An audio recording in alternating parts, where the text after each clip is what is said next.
آج سورہ توبہ میں آیت کریمہ تلاوت ہوئی، آیت نمبر 24، بڑا خاص حکم ہے اس میں۔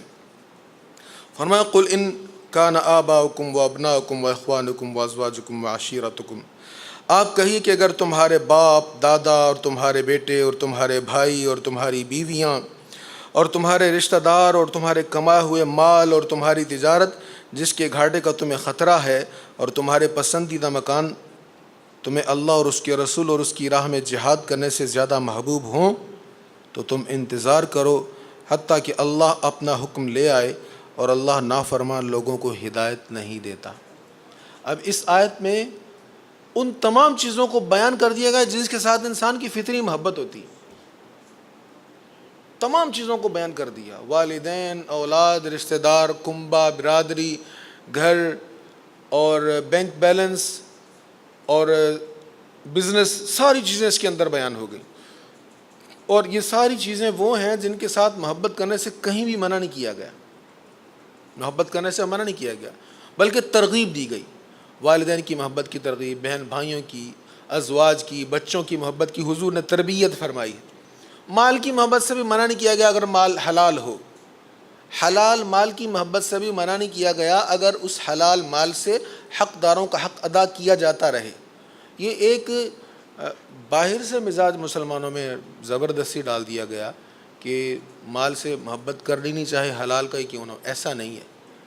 اگر رزق حلال کثرت کے ساتھ نہیں ہوگا تو زکوٰۃ کہاں سے ادا ہوگی، وہ مصارف زکوٰۃ کہاں سے ادا ہوں گے؟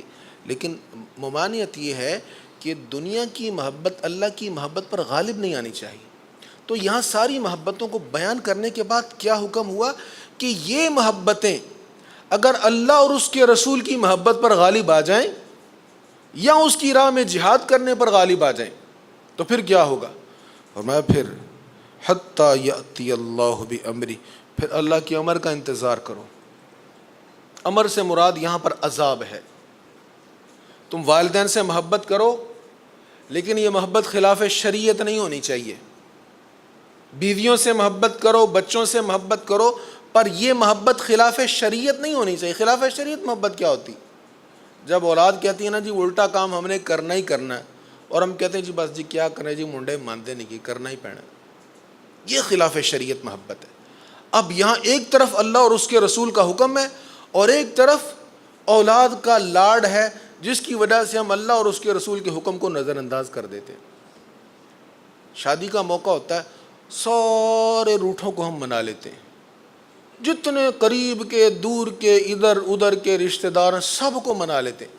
ہمیں پتہ ہوتا ہے اس کو کس کے ذریعے منانا ہے، اس کو منانے کے لیے کس کے پاس جانا ہے اور اس کو کیسے ہم نے منانا ہے، کون اس کو منائے گا تو یہ مانے گا، سب کو منا لیتے ہیں۔ اور جب سب مان جاتے ہیں تو اللہ اور اس کے رسول کو ہم ناراض کر دیتے ہیں۔ کیا ان کا زیادہ حق تھا راضی ہونے کا یا اللہ اور اس کے رسول کا زیادہ حق تھا؟ اس آیت میں یہ بیان ہو رہا ہے۔ آپ کہہ دیجئے اگر تمہارے ماں باپ، تمہاری اولاد، تمہاری ازواج، یہ ساری چیزیں اللہ اور اس کے رسول سے زیادہ تمہیں محبوب ہو جائیں، ان کے محبوب ہونے سے منع نہیں کیا جا رہا، کرو محبت، پر اللہ اور اس کے رسول سے زیادہ محبت نہیں کرنی۔ اللہ اور اس کے رسول کی محبت سب پہ غالب ہونی چاہیے۔ اللہ تعالی ہمیں اس کی توفیق نصیب فرمائے۔